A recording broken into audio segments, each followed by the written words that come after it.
On va parler maintenant de l'autre scandale qui nous intéresse avec notre invité Régis de Castelnau sur le Proche-Orient, Israël-Gaza, Israël-Liban, Hezbollah, Hamas. Jusqu'où ira Benjamin Netanyahou? Bonjour, maître de Castelnau. Bonjour Alexis. Merci de m'inviter. Avec nous, nous rejoindre en live dans le monde moderne. On voulait faire un point comme on fait tous les mois et demi avec vous sur le droit international, sur ce qu'il se passe là-bas, parce que on a vu les images encore terribles de ces Palestiniens qui étaient pourtant là dans un hôpital, l'hôpital Al-Aqsa, brûlés vifs par un bombardement israélien. Ça n'a pas ému plus que ça la communauté internationale, enfin je veux dire les soutiens inconditionnels à la politique génocidaire de Benjamin Netanyahou. Et on a l'impression qu'il peut continuer d'aller très loin puisque dernier rebondissement, Israël, l'armée israélienne attaque la force de l'ONU, la FINUL, en expliquant que bon, c'est un peu à eux de bouger en fait. C'est la guerre là, faut pas rester là, monsieur. C'est le grand Israël, c'est le grand Israël. Allons. Ouais. C'est dans la Bible, hein. C'est dans la Bible, hein. Ouais. Donc, voilà. Hein. C'est D, parce qu'on n'écrit pas Dieu, c'est D qui nous l'a donné. Donc, ok. Bon. Ouais, partant de là, quand même, le droit international est basé non pas sur la Bible, mais sur des textes de loi. Et visiblement, ça ne fait pas bon ménage. Non, ça ne fait pas bon ménage. Quelque part, le rapport entre ce qui se passe, les abominations qui se déroulent au Moyen-Orient et le droit international est extrêmement lâche. Alors, dans les deux acceptions du terme, hein. Donc, ouais, on peut le dire. Voilà, il est très distendu et il est, surtout en Occident, il donne l'image d'une lâcheté invraisemblable. Bah, on va commencer peut-être par lire justement ce communiqué de la diplomatie française où on voit bien sûr tout le double jeu. Israël, territoire palestinien, situation dans la bande de Gaza. Donc c'est un communiqué qui date d'hier, du 14 octobre. La France exprime sa vive préoccupation face à l'extrême gravité de la situation dans le nord de Gaza où l'armée israélienne mène depuis plusieurs jours une opération militaire au lourd bilan humain et a émis des ordres d'évacuation qui touchent l'ensemble de la population. La France rappelle que tout déplacement forcé d'une population civile constituerait une violation grave du droit international. La France condamne avec la plus grande fermeté les frappes israéliennes qui ont visé plusieurs infrastructures civiles où des personnes déplacées trouvaient refuge, à Jabalia, Der el-Bala et dans les camps de Shati et Nuseirat. Ces attaques sur des civils sont inacceptables. La France appelle Israël à assurer la protection permanente de tous les civils et à faciliter l'accès immédiat de la population à l'aide humanitaire conformément à ses obligations au titre du droit international dont le respect s'impose à tous. Alors là, on se dit, waouh, la France quand même, c'est courageux, enfin des paroles de vérité. Et puis en réalité, dans les faits, rien. Rien. Absolument rien. Alors bon, les images sont absolument épouvantables. Épouvantable. On a vu les enfants brûlés en direct. Les enfants brûlés vifs dans la cour de l'hôpital d'Al-Aqsa, alors qu'ils étaient dans une zone où il y avait des réfugiés. Absolument. C'est tout à fait insupportable à regarder. Bon, moi, je veux dire, déjà, les horreurs de la guerre, c'est quelque chose, mais quand ça touche comme ça les enfants et que c'est filmé quasiment en direct, c'est encore pire. Alors, juste une petite observation avant de commencer sur la dimension juridique de tout cela au regard du droit international. Je voudrais juste dire une chose. Quand je vois comment mon pays répercute ce qui se passe, comment mon pays intervient entre guillemets, c'est absolument terrifiant parce que faut pas se tromper. Internet permet d'aller dans les autres pays du monde. Les logiciels de traduction sont de ce point de vue-là fiables. C'est l'image de ce que fait l'Occident, parce que c'est l'Occident, bien évidemment. Ouais. Hein, c'est un bout d'Occident placé là-bas qui se livre à des massacres et à, moi j'ai pris mes responsabilités sur cette antenne, mon cher Alexis, c'est un génocide au regard de la Convention de 1948.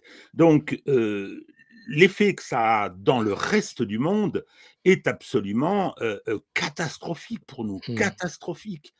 on ne pourra plus jamais rien dire, on ne pourra plus jamais faire le moindre cours de morale, parler de démocratie, c'est pas vrai, c'est pas plus Mmh. possible. Vous Mmh. allez en Inde, vous allez en Chine, vous allez en Amérique latine, vous allez en Afrique, c'est terminé.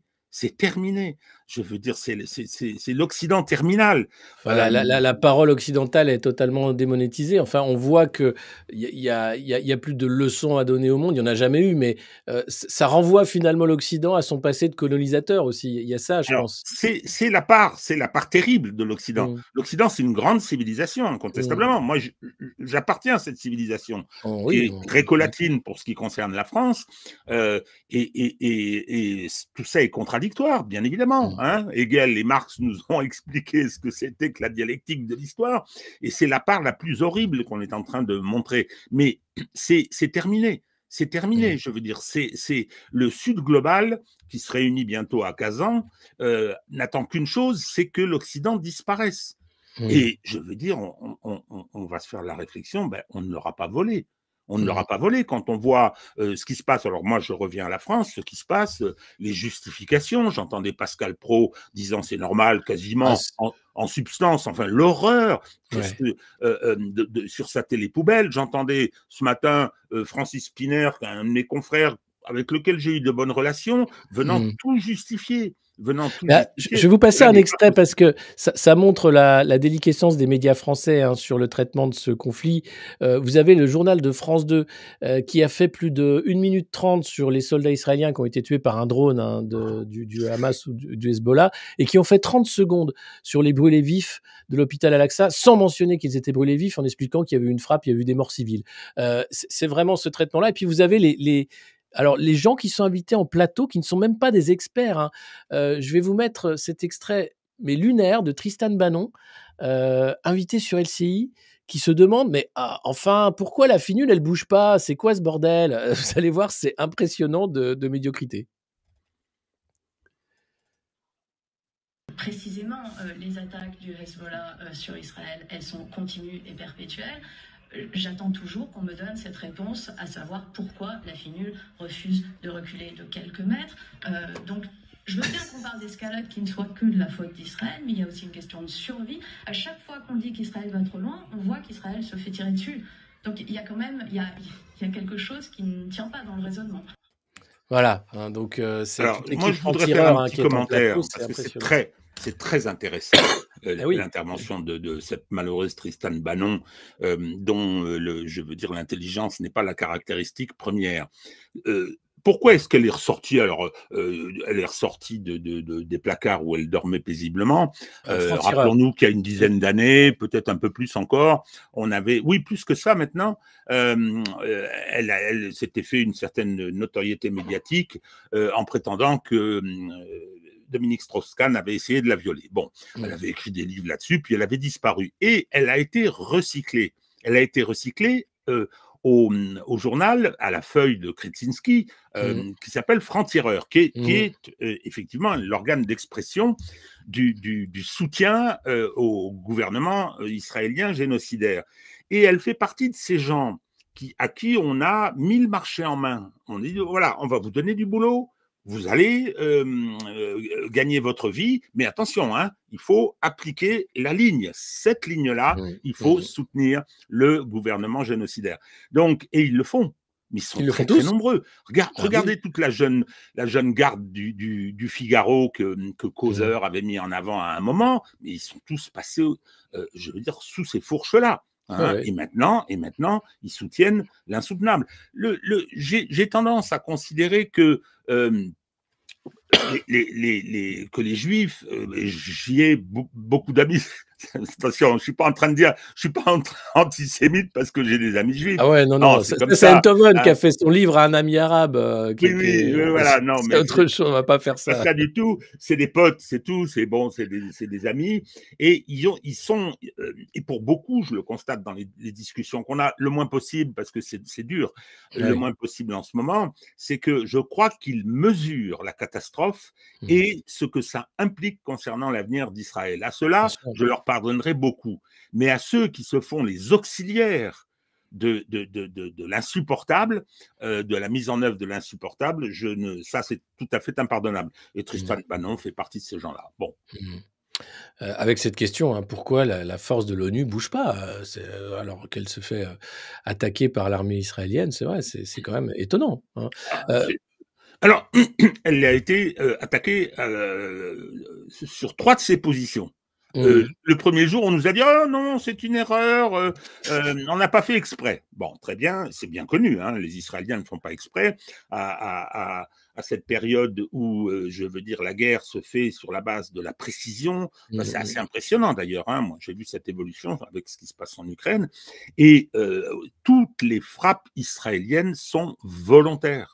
Bien sûr. Elles sont volontaires, elles sont calculées volontairement dans la mise en œuvre d'une stratégie particulière qui est celle, je pense, je caricature peut-être un petit peu, je n'ai pas les compétences qui me permettent d'être, comment dire, exhaustif, mais je crois que Israël et Netanyahou veut généraliser la guerre et y entraîner les États-Unis. C'est tout. Parce que, soyons clairs, si l'Occident dit on arrête, une semaine après, Israël s'est effondré. Enfin, particulièrement les États-Unis, hein, qui sont le soutien militaire sans lequel Israël ne pourrait pas mener sa politique du dôme de fer et sa politique d'agression, sans l'argent et sans l'armement américain en particulier. Oui, enfin, il ne faut pas oublier non plus les pays qui le soutiennent aussi. Je pense, je range la France dedans, hein, où on ne prend aucune décision, on n'applique aucune sanction, on se contente de palabrer. Et puis, je pense aussi à l'Allemagne. À l'Allemagne, si vous êtes dans la rue et que vous avez un t-shirt avec le drapeau palestinien, vous êtes immédiatement arrté. C'est pire que la France. L'occupation allemande pour les génocides, alors ils ont fait les Héréros, ils ont fait hélas, la Shoah, et maintenant, il y a un génocide en Palestine, ils le soutiennent bec et ongle. Je suis désolé, on va me traiter de germanophobe, oui, j'assume, parce que c'est quand même, y compris pire que chez nous. Et on les arme, y compris la France, on fournit des pièces, et puis il y a des flux économiques qui font que... Uniquement pour des armes défensives, hein. C'est toujours l'excuse de la France, on vend des armes, mais qui ne servent qu'à la défense. Oui, mais attention, c'est quand même... Mais Pascal Praud vous l'a dit, Francis Piner vous le dit, hein, on a le 7 octobre, qui est le premier pogrom du 21e siècle, etc., toute cette construction médiatique. Il y a la réalité d'une attaque militaire et terroriste, c'est tout à fait indiscutable, qui a provoqué un choc considérable dans la communauté juive, pas seulement en Israël, mais à l'extérieur aussi, je le comprends. Mais tout ce qui est fait là, c'est de la défense. Mais Israël se défend. Il y a un débat, j'ai vu ça sur CNews, je regarde pas ça, hein, je trouve les petits bouts sur les réseaux, où il y a un auditeur qui appelle et qui dit « Mais écoutez, est-ce que vous trouvez ça normal qu'on fasse… » Alors, il décrit les horreurs de Gaza, et les deux journalistes sur le plateau, Pascal Praud et un autre que je ne connais pas, répondent « Mais attendez, qui c'est qui a commencé ?» Donc, c'est-à-dire que Israël se défend, vous dit-on. Donc, il n'y a pas la France aide au massacre, c'est tout. Je suis tout à fait désolé de le dire. Il aide économiquement, militairement et diplomatiquement. C'est tout. C'est terminé. On est les vassaux des États-Unis. Alors, sur ce qui se passe au plan du droit international, il y a une particularité concernant l'État israélien, c'est que l'État israélien n'a jamais respecté le droit international. Jamais. Jamais. Dès le début, il s'est constitué en État paria par rapport au droit international. Alors on vous dit, l'ONU a créé Israël. Ça n'est pas vrai. Ça n'est pas vrai. L'ONU a validé un plan de partage. Mais la déclaration d'indépendance d'Israël est unilatérale et elle ne se fait pas du tout sur les bases du plan de partage. Elle se fait sur, alors je crois que c'était 55-45, la répartition entre les Palestiniens et les Juifs, elle se fait sur une 75-25, la déclaration unilatérale d'indépendance. Donc dès ce moment-là, l'aspect fondateur et la légitimité politique d'Israël, qui était incontestable, qui va se constituer à ce moment-là, cette légitimité politique repose sur une violation du droit international. C'est tout.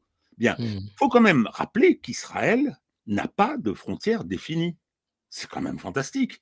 Il n'y a pas de constitution, ce qui fait que Emmanuel Todd a raison, ce qui fait que la constitution, quelque part, c'est la Torah, puisque rien de contraire à la Torah ne peut être mis en œuvre.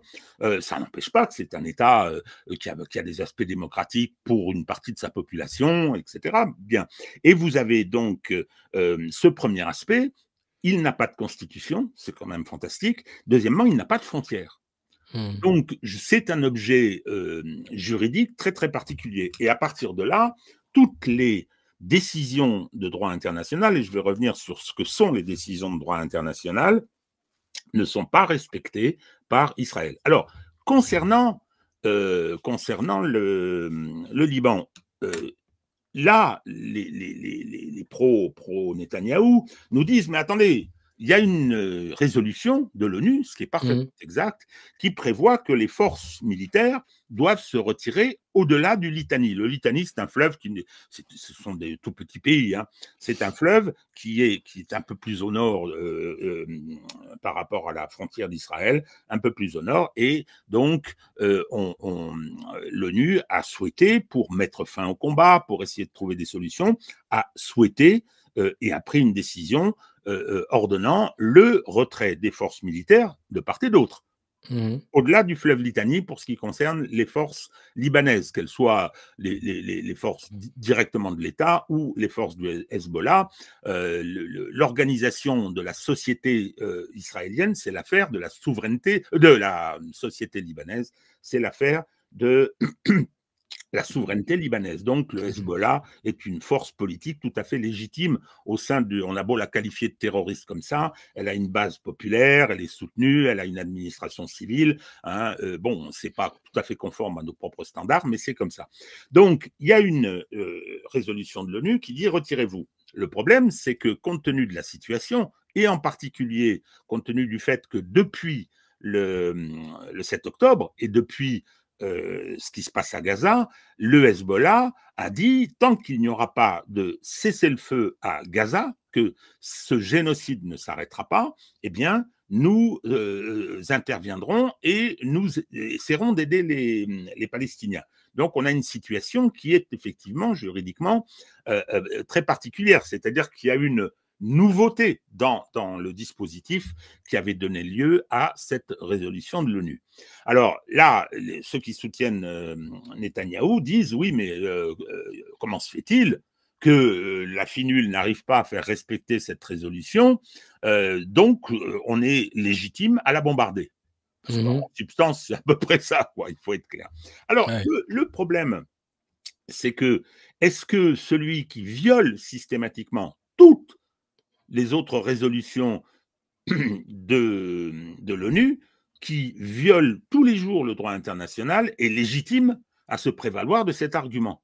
C'est-à-dire qu'il y a une situation, une novation, comme on dit en termes juridiques, il y a une situation nouvelle qui appelle une nouvelle intervention du droit international et de l'ONU, et cette nouvelle situation est le fruit de la stratégie israélienne. Donc, c'était pour tordre le cou un petit peu à cette revendication, disant nous, on intervient parce que l'ONU est incapable de faire respecter la résolution de retrait. Mais on voit bien la relation quand même particulière entre le gouvernement israélien et l'ONU, où il y a vraiment une défiance absolue. Enfin, Netanyahou ne reconnaît pas en fait ces instances internationales. D'ailleurs, je crois qu'il y a des persona non grata de l'ONU qui sont interdits de territoire israélien. Il les a accusés d'être antisémites. Enfin, il y a un vrai problème vis-à-vis de ça. Et puis d'ailleurs, il se prend en photo dans les locaux de l'ONU à New York lorsqu'il demande le bombardement de Nasrallah, la mise à mort de Nasrallah. C'est une provocation de plus. Il y a vraiment une volonté de montrer les limites en fait du droit international en disant je fais ce que je veux. J'ai de toute façon l'aval de Washington, qui est le gendarme du monde, entre guillemets, hein, et en plus, personne ne va m'attaquer puisque je me défends, j'ai le droit de me défendre. Voilà, ce droit à se défendre par tous les moyens. Donc, tout nous est permis. C'est ce que je recite Emmanuel Todd, hein, quand il dit on se proclame démocratie, donc on a le droit de tuer tout le monde. C'est ça. C'est ça. Ouais, ouais. On a le droit de brûler les enfants, pas de problème, tout ça. Puisqu'on le fait pour le bien. D'ailleurs, il y avait Céline Pina qui disait « Mais ces enfants meurent en sachant qu'ils ne meurent pas pour rien. » Les enfants palestiniens écrasés par les bombes israéliennes, puisque ce sont des bombes démocratiques, comme d'ailleurs les bombes américaines, c'est un peu pareil. Pauvre Céline Pina.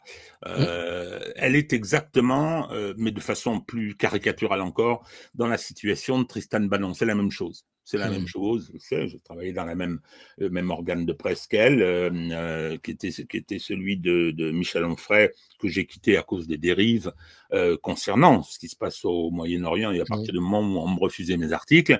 Et elle est allée à ce moment-là rejoindre Causeur, avec lequel j'ai travaillé et dont je me suis considérablement éloigné à cause de ce qu'ils sont devenus aujourd'hui. Bon, pour revenir à la situation juridique au regard du droit international, Israël s'est dès le début affranchi de tout respect des normes internationales. Alors, c'est quoi ces normes internationales? Il faut quand même rappeler qu'elles sont le fruit du résultat de la Deuxième Guerre mondiale. La Deuxième Guerre mondiale, le nazisme a été abattu et les alliés, hein, la Grande Alliance, c'est-à-dire les Occidentaux anglo-saxons essentiellement et les Soviétiques ont mis en place un dispositif visant à établir un droit international. Celui de la SDN après la Première Guerre mondiale avait échoué, donc on a mis un autre en place. Donc, avec un conseil de sécurité, pour éviter les excès, puisque ce sont les règles de majorité qui s'appliquent, mais pour éviter les excès, on a mis un espèce d'exécutif en place, qui est le conseil de sécurité, et il y a 5 membres permanents qui peuvent imposer leur veto pour empêcher certaines prises de décision. C'est pour empêcher, je dirais, les excès de majorité. Alors, bon, bien évidemment, concernant Israël, les États-Unis systématiquement utilisent leur droit de veto. Mais il leur arrive de ne pas s'en servir, il leur arrive que certaines délibérations, certaines résolutions sont quand même adoptées. C'est intéressant hein, de regarder les votes, de voir qui est-ce qui vote avec les États-Unis pour soutenir Netanyahou. Vous avez des poignées de pays avec beaucoup d'îles du Pacifique. C'est assez, étonnant, assez caricatural, mais c'est comme ça. La France fait preuve parfois de courage. C'est-à-dire qu'en fait, je pense que dans notre pauvre pays, il y a un décalage. Il y a comment dire, un cabinet à l'Élysée diplomatique, une cellule diplomatique, pardon, c'est le bon terme, je crois. Et il y a le Quai d'Orsay. Alors, le Quai d'Orsay, il a été bien démoli par M. Kouchner, qui en a fait une espèce d'endroit où les néoconservateurs sous influence américaine sont puissants. Hein. On a quand même nommé comme ministre de l'Europe, dans le gouvernement Barnier, on a nommé un employé d'une agence américaine. C'est fantastique quand même. Donc, Benjamin Haddad, incroyable. Benjamin Haddad qui est... attention, parce que si on le critique, le journal du dimanche déforme vos propos et prétendent que vous l'avez qualifié de juif, etc. Oui, Mélenchon en a fait les frais, c'était scandaleux. Il en a fait les frais. Donc, voilà, l'ONU, c'est ça, et l'ONU, c'est donc une instance très importante qui a produit des normes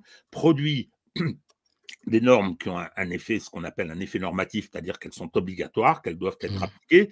Là, la difficulté vient, c'est-à-dire que dans votre pays, si vous violez la loi, l'État a la puissance légitime et il vous sanctionne. Bon, et où il tranche les conflits. Bien, donc pour l'ONU, il n'a pas de moyens de coercition, il n'a pas une violence légitime. Alors, on a imaginé tout un tas de mesures, tout un tas de possibilités, des sanctions, la dimension économique. Et puis, lorsqu'une résolution est prise, c'est les forces de l'ONU qu'on déploie pour les faire respecter. Ouais. Elles ne viennent pas pour faire la guerre, elles sont armées quand même parce qu'elles prennent des risques, mais c'est pour imposer, essayer, souvent c'est de faire tampon entre des belligérants, hein, c'est ce qui s'est passé au Liban, mais pas C'est que. ça, ouais. La finule, elle est là pour ça, ouais. Voilà, elle est d'abord là pour ça. Alors, l'ONU, il a une autre instance extrêmement importante qui a été créée, fondée en même temps que la charte de l'ONU a été adoptée, c'est la Cour internationale de justice. À ne Mmh. pas confondre, on en a déjà parlé, Alexis, à ne pas Ouais. confondre avec la Cour pénale internationale. Ça n'est pas la même chose. La Cour internationale de justice, elle est là pour émettre des avis que l'Assemblée générale lui demande, et en ce qui concerne la Palestine, ça a été le cas, et deuxièmement, pour arbitrer les conflits entre États. Mmh. C'est-à-dire que les sujets de droit, comme on dit, hein, ce ne sont pas des particuliers, ce ne sont pas des personnes morales privées, ce sont des États. Les États, ils ont des conflits, ils ont des intérêts contradictoires, donc on demande à la CIJ de se prononcer, de les arbitrer. Bien. Donc, concernant et elle produit des décisions exécutoires ayant valeur normative. Alors, actuellement, il y a deux procédures qui sont très importantes qui concernent la Palestine. La Mmh. première, elle est assez connue, c'est celle qui a été intentée par l'Afrique du Sud, le pays de l'apartheid, qui a fait un recours devant la CIJ pour que ce que fait Israël à Gaza, j'ajouterai aussi maintenant en Cisjordanie, Mmh. est qualifiable au regard de la Convention internationale de 1948 sur le génocide qu'Israël a signée pour que Israël soit déclaré responsable d'un génocide là-bas. Hein, ce n'est Mmh. pas une condamnation pénale, mais c'est simplement pour dire, voilà, il y a un génocide, donc on se tourne vers la communauté internationale, mais celle qui est rassemblée à l'ONU, vers elle pour qu'elle prenne les mesures pour faire cesser. Alors, ce sont des procédures qui sont très lourdes, qui sont très longues. Il y a eu une première partie qui a été une demande de mesures d'urgence, Mmh. ce qu'on appelle en France le référé. Hein, le référé, quand on fait un procès au fond, en attendant que le juge ait les moyens de trancher le fond, eh bien, on lui demande de prendre des mesures d'urgence. Le problème, c'est que ces mesures ne peuvent être prises au travers de ce qu'on dit du juge des référés, c'est le juge de l'évidence. Bien, donc il y a eu des batailles, on imagine, des batailles politiques, Mmh. diplomatiques intenses autour de cette procédure. La CIJ a dit qu'il y avait un risque de génocide, a demandé à Israël de prendre une série de mesures et l'a convoqué pour venir en rendre compte. Israël n'a rien fait. Israël s'est assis sur cette décision alors qu'il avait participé à la procédure, qu'il y a eu des débats, il a été défendu, il avait ses avocats, il avait ses juristes donc, mais la décision qui a été prise par la CIJ qui n'a pas été de trancher. Oui, il y a un génocide. Il y a un risque de génocide, et donc vous devez prendre telle et telle mesure pour ne pas qu'il survienne, et la procédure se poursuit pour la qualification de fond. Et plusieurs pays ont rejoint la procédure de l'Afrique du Sud, mais et donc tout ça prend malheureusement un temps considérable. Ça a Ah eu ouais. une valeur assez importante au plan politique, diplomatique et vis-à-vis du Sud global, qui se réunit à Kazan bientôt, là, sous la présidence russe. Je Ouais. pense que, je veux dire, le spectacle que donne l'Occident au travers de son excroissance au Moyen-Orient va être aussi au cœur des débats.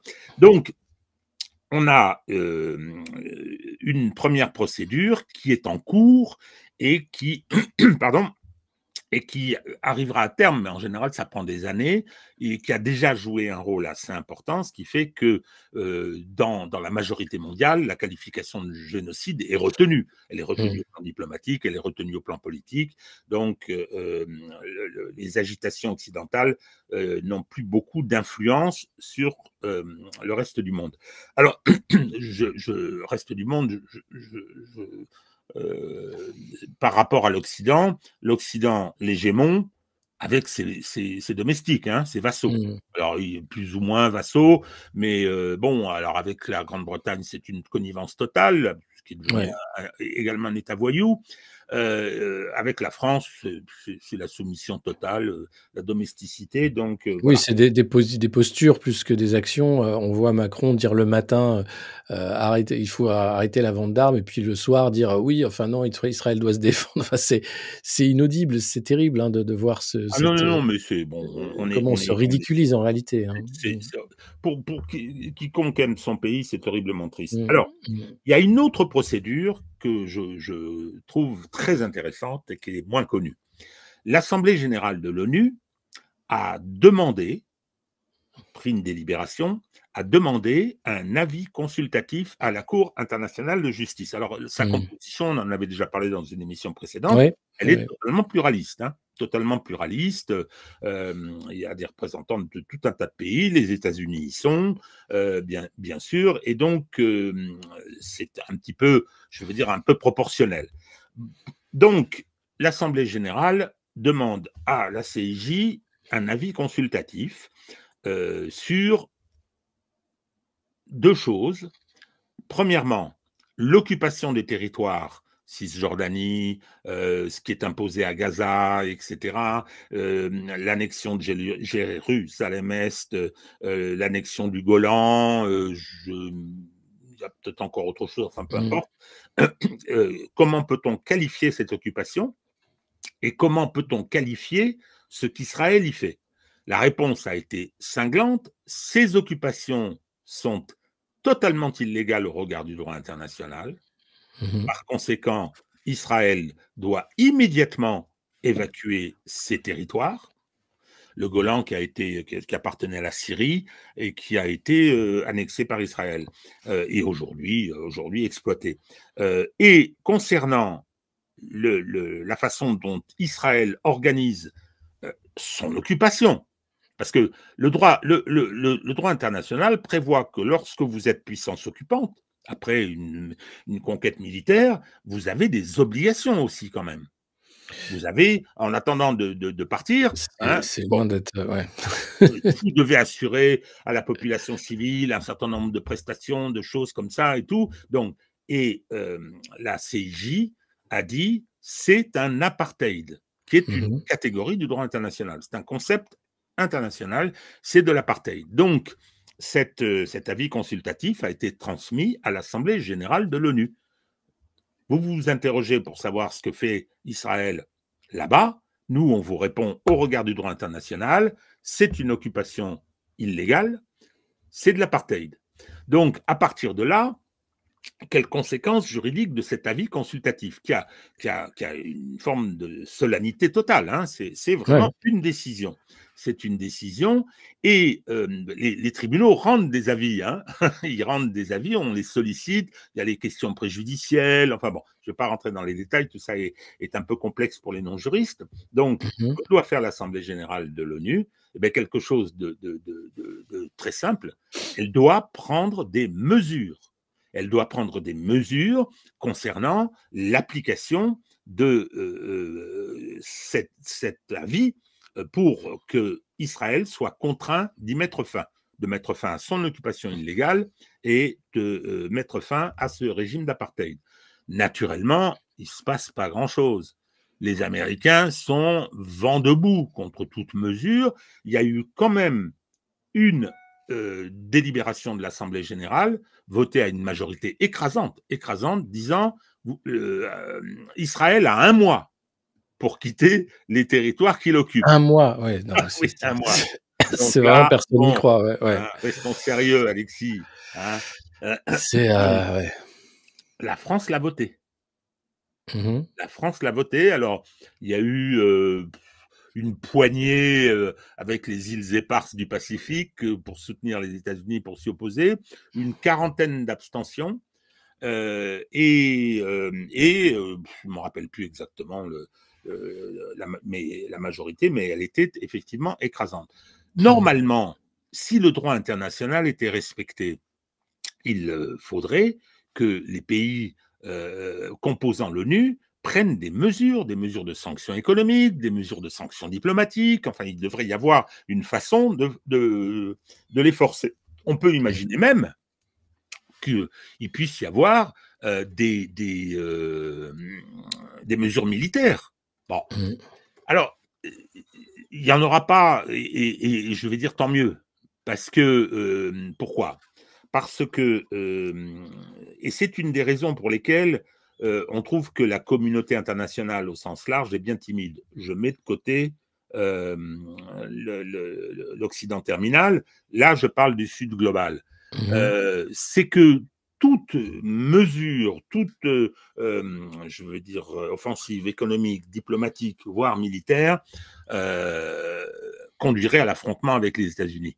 La prudence actuelle de la Chine, de la Russie, de l'Iran, est liée à ce facteur. Et je pense qu'ils ont raison. Je pense qu'ils ont raison, qu'il faut justement faire extrêmement attention parce que ça peut dégénérer. Ça peut dégénérer. Sur le plan militaire classique, hors conflit nucléaire, les États-Unis n'ont plus les moyens de gagner la moindre guerre au sol contre cet adversaire-là. C'est clair. Ils se sont fait foutre dehors par les talibans. Hein, les Houthis ont fermé la mer Rouge. C'est impressionnant, ça aussi. Donc, je veux dire, il y a une nouvelle organisation du monde qui est préoccupante pour l'Occident terminal. Donc, le problème, c'est que si on va à un conflit général au Moyen-Orient, ce que souhaite Netanyahou, qui sait très bien qu'il ne peut pas y arriver tout seul. Donc, il passe son temps à ouvrir des fronts. Il paraît qu'il y en a 7. Hamas, Hezbollah, des mouvements syriens, mouvements irakiens, Houthis, Iran, je ne sais pas qui est le 7e. Bon, enfin, peu importe. Mais le problème, c'est que tout seul, c'est une stratégie, on se dit, mais c'est suicidaire. Non, non. Elle est pour déboucher sur un conflit général et obliger les États-Unis à intervenir. Bon, et qu'à ce moment-là, ça dégénère, parce que c'est très dangereux quand même. Hein. Là, oui. Mais d'ailleurs, les États-Unis ont envoyé quand même beaucoup de moyens, au-delà de l'aide militaire. Il y a un porte-avions qui se balade, il y a des soldats qui commencent à arriver. On sent qu'il y a aussi, du côté américain, la présidentielle qui limite les moyens d'action, mais que la volonté d'y aller est quand même là, hein, vis-à-vis de l'Iran. C'est difficile. Enfin, je ne sais pas ce qu'on en pense au Pentagone. Oui, effectivement, ils ont envoyé une flotte pour, je ne me rappelle plus comment était le nom de l'opération, pour sécuriser la mer Rouge. Ils sont arrivés à rien. Et ils avaient le porte-avions Eisenhower, très discrètement, qui a évacué la zone parce qu'il avait pris un missile sur son pont. Donc, c'est pas une réussite. C'est Douglas MacGregor, qui est un militaire américain, un peu grande gueule, qui disait, bon, vous savez, la marine de guerre, maintenant, il y a plus que 2 sortes de navires, les tas de ferraille au fond de la mer et les sous-marins. Donc, oui, avec l'hypersonique et tout. Bon.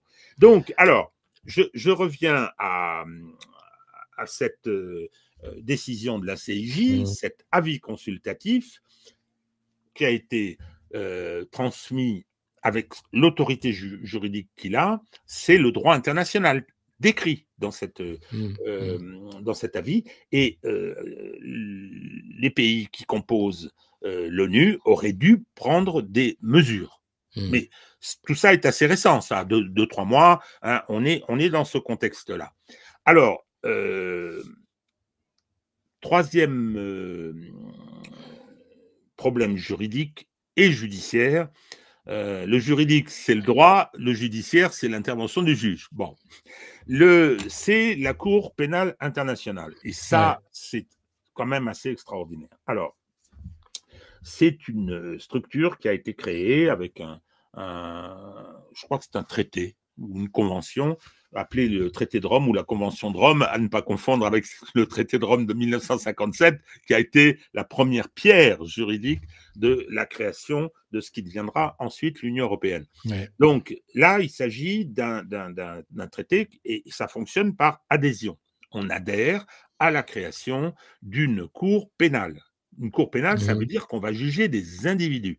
des individus qui ont commis des infractions pénales, on va les poursuivre et après des procédures contradictoires, on va les condamner s'ils sont reconnus coupables. Bien, il s'agit donc de ça. Alors, cette juridiction, les États-Unis ne la reconnaissent pas, n'ont pas adhéré, la Russie n'a pas adhéré, Israël n'a pas adhéré, donc, mais la compétence de la Cour n'est pas seulement pour les personnes issues de ces pays qui n'ont pas adhéré au traité de Rome.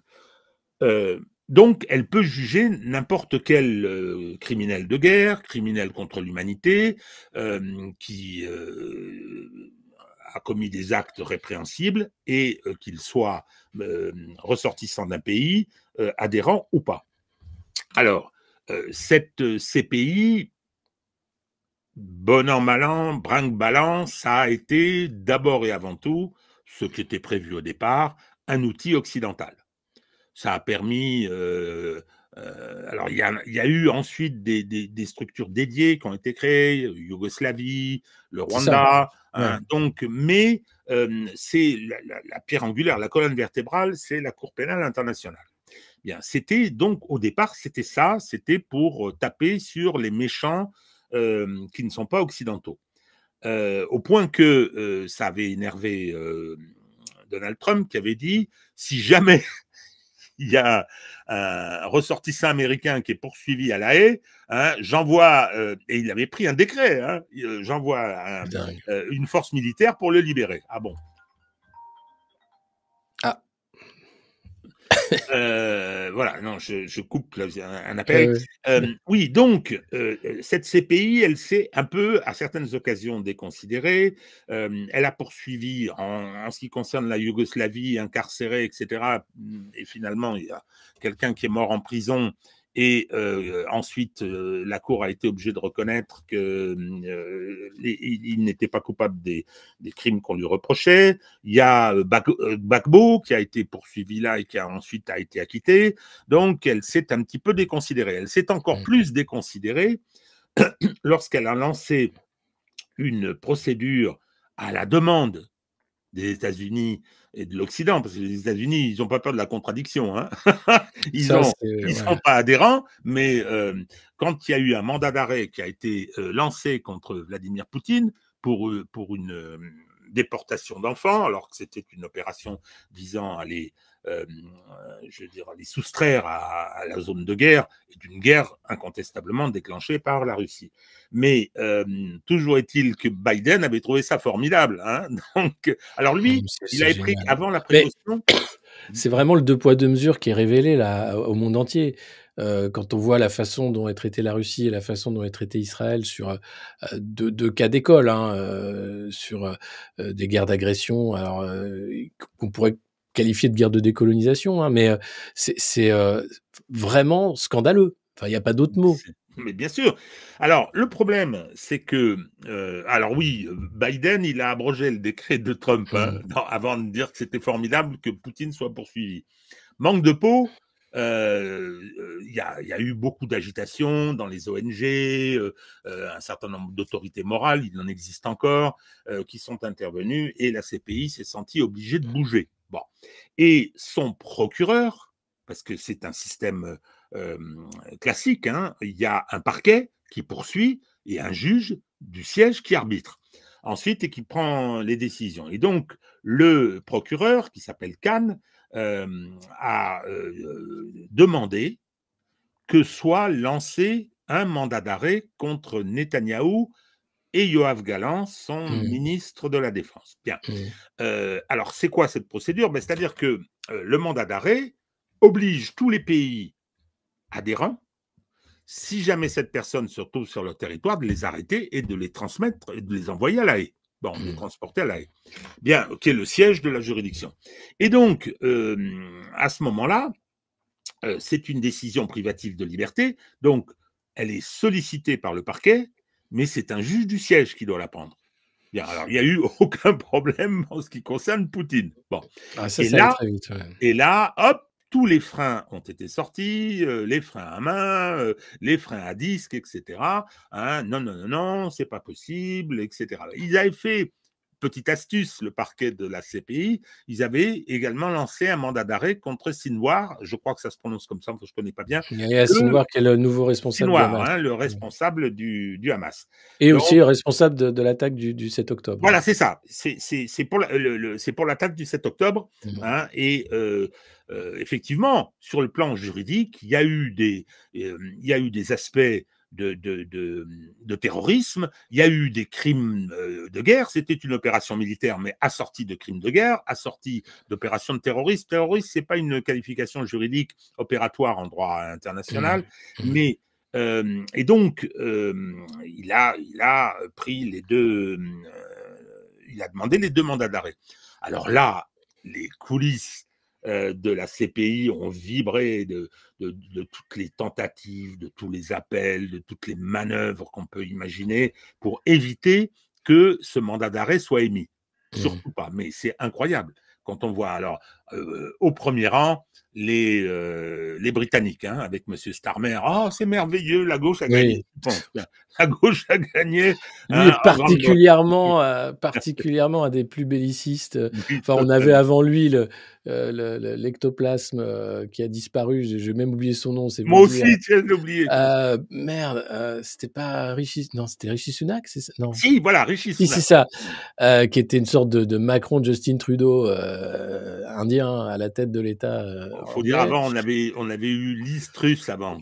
6 mois, ça a été très rapide. Et puis Boris Johnson, le bouffon. Qui se battait en duel. Non, mais c'est inquiétant. Moi, le Royaume-Uni m'inquiète énormément parce que je crois que c'est un des pays maintenant les plus belligérants qu'on peut trouver sur la planète, avec les États-Unis. Et qui, au plan économique et institutionnel, est en train de s'effondrer. Oui.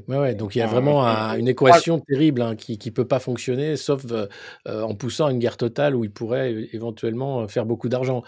C'est assez terrible. Non, mais c'est bon, au point que, hop, 3e citation d'Emmanuel Todd, il dit qu'il est en train de se casser la figure. Et il est très anglophile, lui. Hein, ouais, mais moi aussi. Il a un de ses fils qui bosse, qui est chercheur là-bas, etc. Non, c'est vrai. Bon, mais donc, il y a eu tout un tas de manœuvres extraordinaires, des menaces sur le procureur. Il y a eu, alors, il y a eu des procédures quand même. C'est-à-dire qu'il y a eu un débat contradictoire concernant cette demande de mandat d'arrêt. Et il y a eu, moi j'ai vu un peu ce qu'a été la production israélienne, c'est extraordinaire. Israël ne répond pas une seconde sur le fond des accusations qui sont formées, c'est-à-dire y compris ce que dit la CIJ avec le risque de génocide. Pour qu'il y ait risque de génocide, il faut qu'il y ait des crimes de guerre et des crimes contre l'humanité. Génocide, c'est la qualification supérieure, donc, mais qui nécessite que ces deux-là soient reconnus. Eh bien, effectivement, Israël n'a parlé que de procédure. C'est-à-dire soulever l'irrecevabilité de la demande, l'incompétence de la CPI, etc. Alors, la situation actuelle est un peu problématique quand même pour l'Occident. C'est-à-dire que si la CPI n'émet pas le mandat d'arrêt, c'est fini. Dans ce cas-là, il faut résilier le bail, il faut faire vos valises, il faut plier les gaules, terminer pour la CPI. Ça ne sert plus à rien, quoi. Non, c'est fini. Vous êtes déconsidéré à jamais, vous avez la honte au front, plus personne ne va reconnaître la moindre légitimité. Les États qui, jusqu'à présent, étaient prêts à exécuter les décisions. Et rappelons-nous, quand il y a eu un sommet des BRICS en Afrique du Sud, l'Afrique du Sud est adhérente, du fait de son histoire, et je le comprends, avait dit, écoutez, on est désolé, si Poutine vient, on est coincé, on va devoir l'arrêter. Hein. Donc, non, ça se sera terminé. Hein, à la grande joie de BHL, parce que je l'ai entendu l'autre jour, sans qu'un journaliste ne réponde, il était habituellement sur les plateaux, sans qu'un seul journaliste lui réponde, ne lui dise, monsieur, enfin, écoutez, Non, ils sont là, couchés, tremblants, parce qu'il a des moyens très importants. Il a une influence et de l'argent. Hein, c'est considérable, l'influence de cet oui, homme. il a un pouvoir de nuisance énorme. Ouais. Énorme, énorme. Il peut briser des carrières, il peut vous condamner à la mort sociale. Et donc, il dit, oui, ce Khan, avec un mépris raciste tellement évident, ce Khan qui a lancé ces 2 mandats d'arrêt en même temps, Sinwar et Netanyahou et Galland, c'est vraiment un salopard. C'était la gémellité, c'était la symétrie des deux demandes de mandat d'arrêt. Et là, immédiatement, l'insulte, après, il prétend que c'est Villepin qui a la bave aux lèvres, alors que lui, il est en permanence.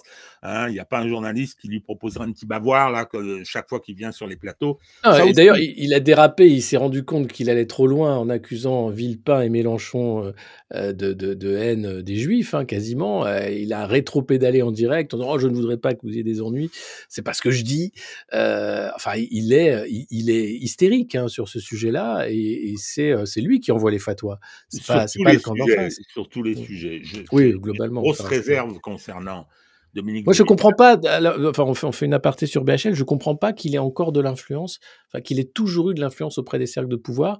Je ne comprends pas. Je sais qu'il a beaucoup d'argent, qu'il est le pape de Saint-Germain encore aujourd'hui. Je ne comprends pas, compte tenu hein, de ces fiascos répétés en Libye, de l'influence du Qatar aussi, qui a été prouvée par Blast sur les Qatar Papers et les liens avec BHL, qu'il ait encore de l'influence. C'est un agent étranger, c'est évident, et pourtant, il est là, au cœur du système de Saint-Germain, au cœur du système français, à faire la pluie et le beau temps.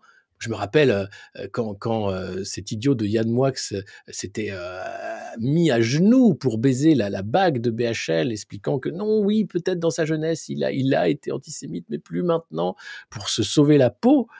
C'était une scène d'une tristesse profonde. Enfin, BHL, je ne comprends pas. Voilà, c'est quelqu'un qui, pour moi, avait une stature quand il était entarté. Hein, au moins, on savait à quoi il servait. Il se prenait des tartes à la crème.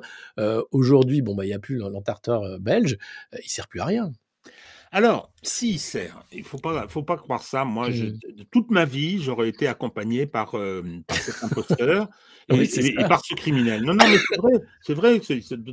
Alors, vous savez, il y a des gens, on se dit, ah ben, voilà, un artiste, quelqu'un, il a accompagné ma vie. Voilà. Bon, hein, j'avais fait ça au moment de la mort de Leonard Cohen, par exemple, mais non, lui, il aura accompagné pour le pire ma vie, et j'ai toujours connu les gens qui posaient cette question, mais comment c'est possible? Il y avait, quand il avait fait son article ou un de ses bouquins, il s'était fait déchiqueter par, comment s'appelle cet helléniste qui avait combattu Forisson, qui était un homme extraordinaire, quoi. Je veux dire, un grand savant. Et donc, il avait fait un article meurtrier montrant le pitre que c'était, un culte dans le Nouvel Obs. Bon, il est complètement oublié, y compris par moi, sur son nom, mais ça, c'est autre chose. Et BHL est toujours là. Je dirais que ça s'est aggravé. Villepin a été très bon. Moi, j'ai vu sa tirade en disant ça va, quoi. Et bon, ça va. Hein. C'était un peu ça. Il était parfait de il est venu dire attendez, ça suffit. Et à un moment, il a dit mais c'est quoi? Mais c'est quoi BHL hein. Et il a repris toute la série des catastrophes. BHL n'est pas un agent israélien. BHL est un agent américain. Oui, c'est un agent américain. Et sa puissance procède de ça. Quand on pense, je veux dire, la Libye, par exemple, moi, je me rappelle qu'il avait fait une pièce de théâtre totalement ridicule. Il y a eu 2-3 représentations avec des invités. Eh bien, Hollande, président en exercice, y a été. Sarkozy, président sortant, y a été. Tous, ils sont là, ils y vont en rang serré. Je pense que c'est une organisation assez sophistiquée. Et il est le bras armé, un des bras armés, parce qu'ils en ont d'autres, des États-Unis en France. Puisque moi, je me rappelle, il y a une vingtaine d'années, être anti-américain, c'est être antisémite. Il avait fait une démonstration. Il avait dit. Ah oui, d'accord. Ah oui, il l'avait dit. Et alors, il a défendu toutes les aventures Ouais. d'Israël, enfin pas d'Israël, Des États-Unis, de Washington, hein, États-Unis. que ce soit Europe Mais centrale, l'Ukraine aujourd'hui, on Gaza, la vient vous Libye. dire, ça c'est très intéressant, l'Ukraine, Moyen-Orient, parce qu'en fait, on vient vous dire, oui, mais regardez, la guerre en Irak américaine, et je viens de regarder un film dont je recommande la vision qui s'appelle Vice sur Dick Cheney. Oui, Ah bah, extraordinaire, extraordinaire, avec, hein, mais où on voit sur la que carrière de ce corrompu au cœur du système, hein, non, mais c'est américain, fou, hein. sur Ali Burton, tous les scandales, en fait, des guerres d'Irak, en fait. Oui, mais alors, la guerre d'Irak est bien antérieure au 11 septembre. Ouais. Hein, Oui, ce n'est oui, pas c'est une pour ça que je réaction, parle c'était pour guerres d'Irak. sécuriser l'approvisionnement en pétrole d'Israël. Il y a tout un tas de choses comme ça. La Libye, bien évidemment, c'est une commande d'Israël et tout. Mais, je pense qu'il le fait, il est acteur important, parce qu'on a une classe politique totalement soumise, il est acteur important, important parce que c'est l'intérêt des États-Unis.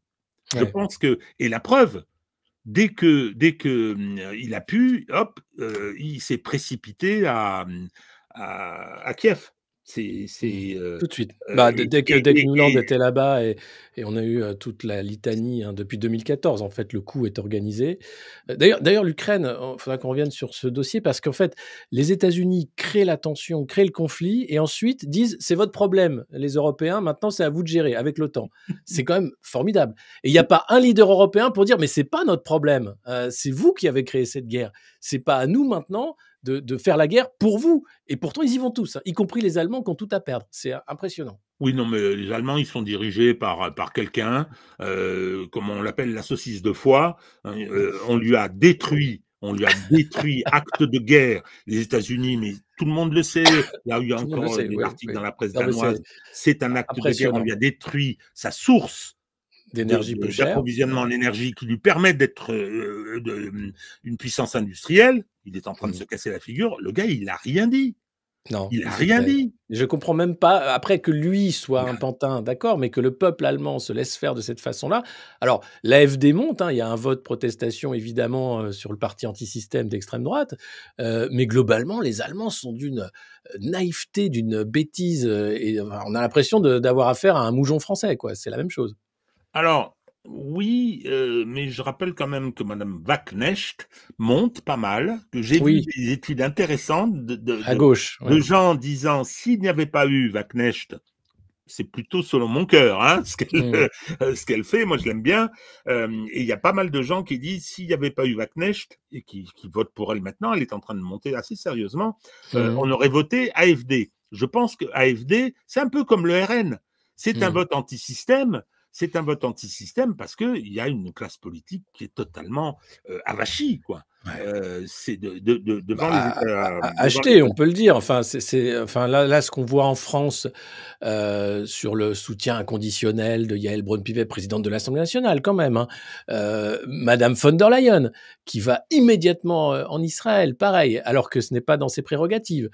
Elle s'est pas fait taper sur les doigts, elle a été, replacée à sa tête de présidente de la Commission européenne. Et notre cher président, enfin tous sont sur la même ligne. Sauf, il y a l'Espagne quand même, Pedro Sanchez, qui est un des rares à être un peu plus fort dans sa condamnation du génocide. Les autres ne parlent même pas de génocide et évitent de parler du sujet ou de condamner Benjamin Alors, Netanyahou. Alexis, il y a une grosse différence entre Yael Braun-Pivet et Ursula von der Leyen. Mmh. Ursula von der Leyen est un agent américain stipendié. Mmh. Familialement, elle est liée aux États-Unis, elle fait partie du blob. Elle est totalement corrompue. Mmh. On le sait, elle a été virée du gouvernement allemand à cause Ouais, de pour ça, ça. hein, Ouais. et elle est mise à la tête, Exfiltré, pas viré, exfiltré justement, exfiltrée. Oui, oui, grâce au soutien d'Emmanuel Macron qui a mais bien sorti sûr. son nom Ah du bah chapeau lui, alors qu'elle n'aurait jamais dû être nommée à ce ah bah poste-là. lui. Mais Voilà. les Allemands, comment les Allemands supportent-ils Scholz? Mais je vais vous renvoyer Comme nous, on l'ascenseur, mon supporte cher. Comment Macron. les Français Oui, supportent-ils oui, Macron?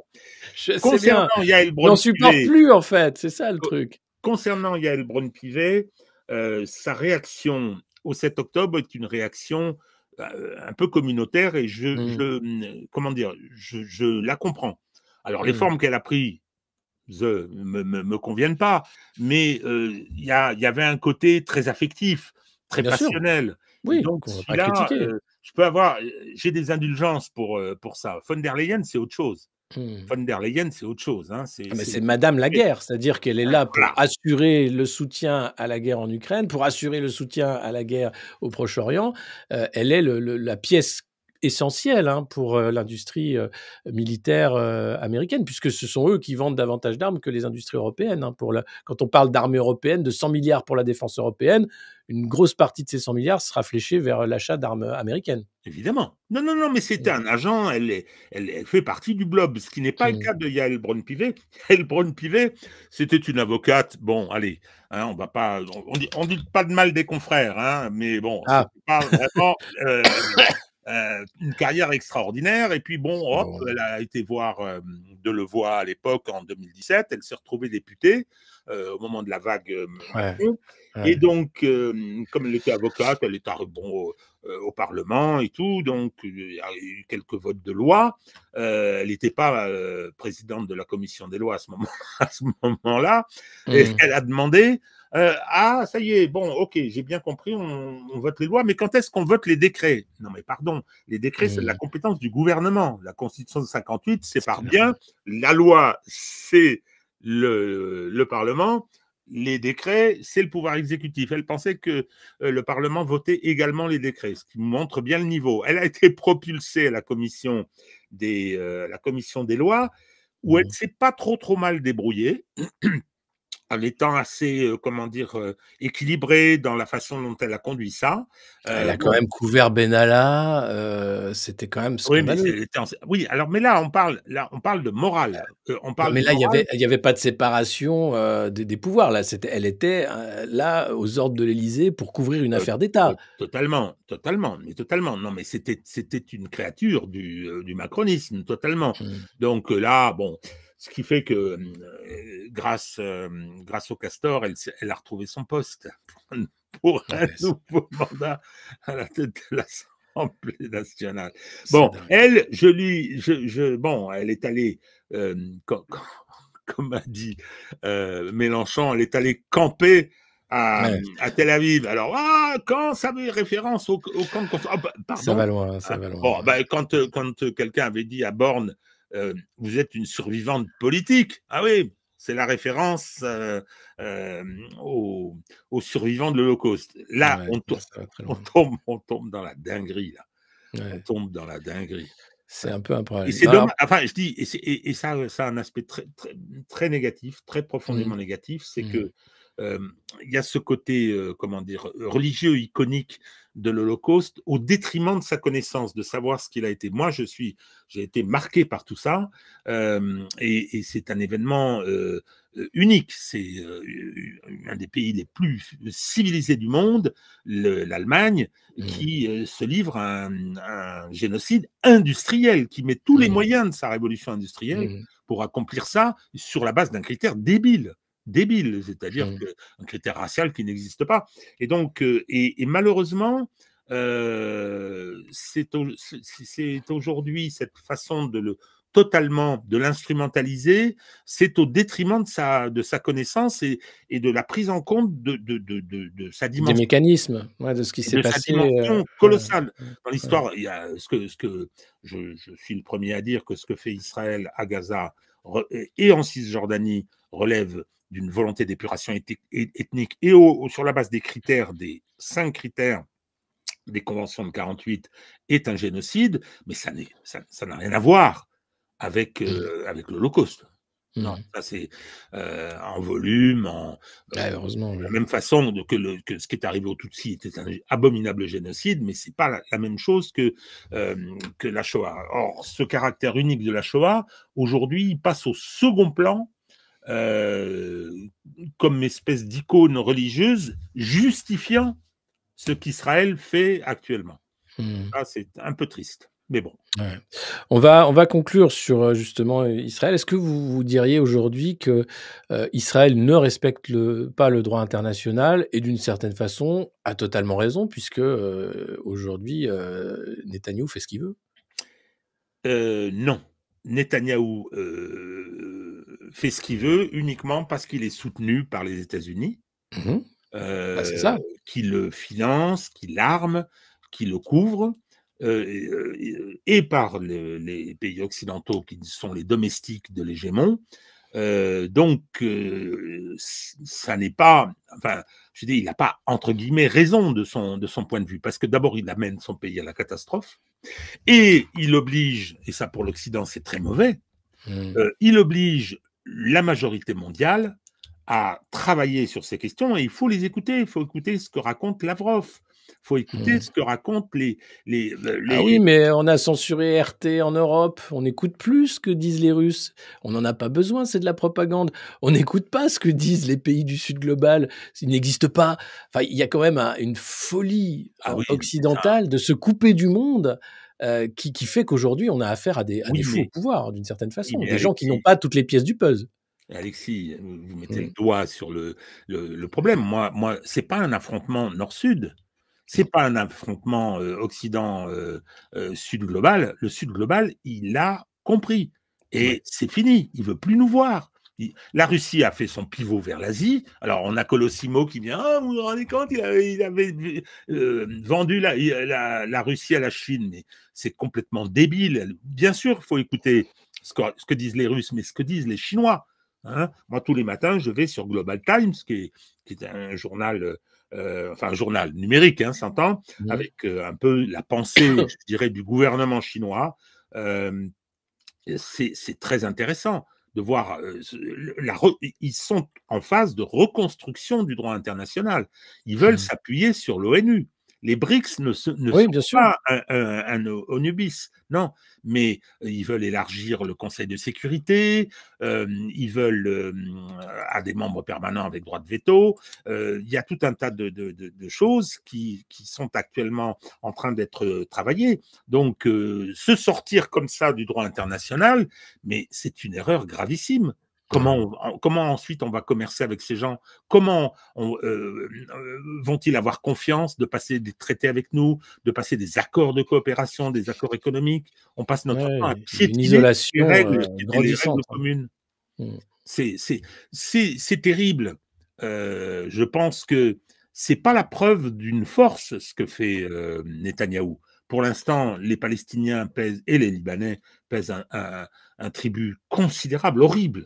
Mais Israël court à sa perte. Moi, je pars toujours de la réflexion de Ben Gourion à Naum Goldman au milieu des années 50, quand il disait bon, ben voilà, on nous a imposé aux Arabes, mais ils nous accepteront jamais. La Shoah, c'est pas leur affaire, etc., etc. Et donc Goldman lui dit, mais enfin, comment vous pouvez dire ça? Est-ce que vous pensez qu'Israël a un avenir? Et Ben Gourion répond, moi, je pense que je vais mourir et Israël existera encore, mais mon fils, c'est pas sûr. C'est pas sûr qu'à la fin de sa vie, Israël existe toujours. Et Naum Goldman, oui, parce que Ben Gourion disait, ce qu'il faut, c'est avoir une force militaire très forte. Il faut être très fort, faut jamais qu'on se laisse faire, donc il faut qu'on s'impose par la force. Donc il dit, mais bon, mon fils verra probablement la fin d'Israël. Goldman lui dit, mais comment est-ce que vous, le fondateur, vous pouvez dire une chose pareille et dormir? Et Ben Gourion lui a répondu, qu'est-ce qui t'a dit que je dors? Ouais, c'est ça. Et oui, ce texte est extraordinaire parce que il pose le problème en termes simples. Hein, et il dit voilà, on a essayé ça, on a fait ça, mais quelque part il dit voilà, le projet initial, ben voilà ce qu'il a donné, donc il n'est pas pérenne. J'avais pas cette conviction il y a un peu plus d'1 an.